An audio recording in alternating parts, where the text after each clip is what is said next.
عبادت نہیں کرتا، ما تعبدون جس کی تم پوجا کرتے ہو، یہ آیت کریمہ کا مطلب ہے۔ اب اگر میں لا ہٹا دوں تو مطلب کیا ہوگا؟ میں اسی کی عبادت کرتا ہوں جس کی تم عبادت کرتے ہو۔ معنی پورا کا پورا بدل گیا، بدلا کہ نہیں بدلا؟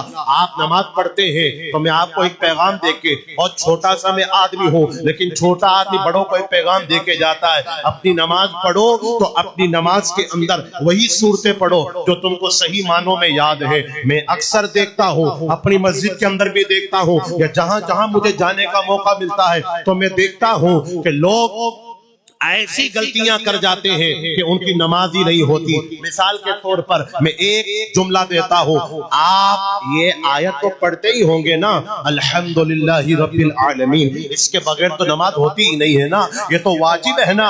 الحمدللہ رب العالمین کا مطلب کیا ہے؟ تمام تعریفیں اللہ کے لیے جو سارے جہان کو پالنے والا ہے، یہی معنی ہے نا الحمد۔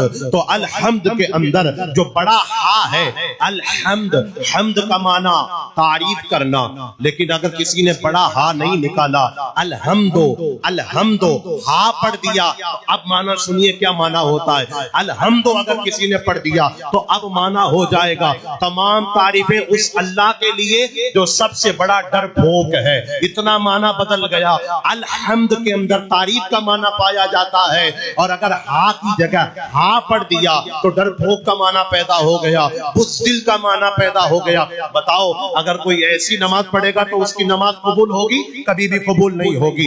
ایک مثال اور دے دیتا ہوں، آپ پڑھتے ہو نا بسم اللہ الرحمن الرحیم، قل هو اللہ احد، اے مصطفیٰ آپ کہہ دیجئے کہ اللہ ایک ہے، یہی تو پڑھتے ہیں نا۔ اب اگر آپ نے بڑا قاف نہیں پڑھا، بڑے قاف سے جب قل پڑھو گے تو اس کا معنی ہوتا ہے اے مصطفیٰ آپ فرما دیجئے، آپ کہہ دیجئے کہ اللہ ایک ہے۔ لیکن اگر آپ نے بڑا قاف نہیں پڑھا اور آپ نے کہا کل کل کل، چھوٹا کاف پڑھ دیا، تو چھوٹے کاف کا مطلب معلوم ہے کیا ہو جائے گا؟ اب آیت کریمہ کا مطلب یہ ہو جائے گا اے مصطفیٰ آپ کھا لیجئے، آپ کھا لیجئے، یعنی کل کا معنی فرما دیجئے اور کل کا معنی کھا لیجئے۔ معنی بدلا کہ نہیں بدلا؟ اس طرح کی بہت ساری مثالیں قرآن مجید میں موجود ہیں۔ تو حضرت عبد الرحمن بن عوف نے یہ آیت کریمہ پڑھی، لا ہٹا دیا، ما ہٹا دیا، تو اللہ نے قرآن مجید میں آیت کریمہ نازل فرمائی، یا ایھا الذین آمنوا لا تقربوا الصلاۃ وانتم سکارا، اے ایمان والو نماز کے قریب بچ جاؤ اس حالت میں جب تم نشے کے اندر ہو۔ اب نماز کے وقت میں شراب پینے کو حرام کر دیا گیا، لیکن پوری حرام نہیں ہوئی۔ پھر جب صحابہ کرام کی عادت کم کم ہونے لگی، لوگ کم کم شراب پینے لگے، اب اللہ نے 7ویں پارے کے اندر ارشاد فرمایا، یسألونک عن الخمر والمیسر قل فیہما اثم کبیر، اے محبوب یہ آپ سے شراب کے بارے میں پوچھتے ہیں، یہ آپ سے جوئے کے بارے میں پوچھتے ہیں، تو آپ فرما دیجئے یہ گندگی بھی ہے اور یہ حرام بھی ہے۔ اب سیدنا فاروق اعظم رضی اللہ تعالیٰ عنہ دل میں یہ خیال آیا، اے کاش جو لوگ شراب پیتے ہیں اگر شراب بند کر دیتے تو کتنا اچھا ہوتا۔ ابھی فاروق اعظم رضی اللہ تعالیٰ عنہ یہ خیال پیدا ہی کر رہے تھے کہ اللہ تبارک و تعالیٰ نے قرآن مجید میں شراب کی حرمت کی آیت کو نازل فرما دیا۔ ارے فاروق اعظم کی شان کہاں کہاں دیکھیں گے؟ آپ لوگوں میں سے بہت سے ایسے خوش نصیب ہوں گے جنہوں نے یا تو حج کیا ہوگا یا عمرہ کیا ہوگا، تو جو عمرہ کرتا ہے تو طواف کرنے کے بعد میں 2 رکعت مقام ابراہیم کے قریب پڑھے جاتے ہیں کہ نہیں پڑھے جاتے؟ وہ کیوں پڑھے جاتے ہیں معلوم ہے؟ وہ پہلے حکم یہ تھا کہ خانہ کعبہ کے سامنے مسجد الحرام میں کہیں بھی پڑھ لیے جائیں، لیکن فاروق اعظم ایک مرتبہ میرے آقا کی بارگاہ میں تشریف لائے، اور تشریف لانے کے بعد میں عرض کیا یا رسول اللہ آپ نماز ادا فرماتے ہیں طواف ادا کرنے کے بعد میں خانہ کعبہ کی طرف، میرا دل یہ چاہتا ہے کہ خانہ کعبہ کی طرف تو نماز پڑھی جاتی ہے، اگر ہم مقام ابراہیم پہ نماز پڑھ لیتے تو بہت اچھا ہو جاتا۔ ابھی حضرت فاروق اعظم یہ عرض ہی کر رہے تھے کہ اللہ نے 4 پارے کے اندر یہ آیت کریمہ نازل فرما دی، وَاتَّخِذُوا مِن مَّقَامِ إِبْرَاهِيمَ مُصَلًّى، اے مصطفیٰ ابراہیم کے کھڑے ہونے کی جگہ کو نماز کی جگہ بنا لیجئے، ابراہیم کے قدم جہاں لگ گئے وہاں نماز کی جگہ بنا لیجئے۔ اب آگے سے پیچھے تک ایک جملہ دیتا ہوں،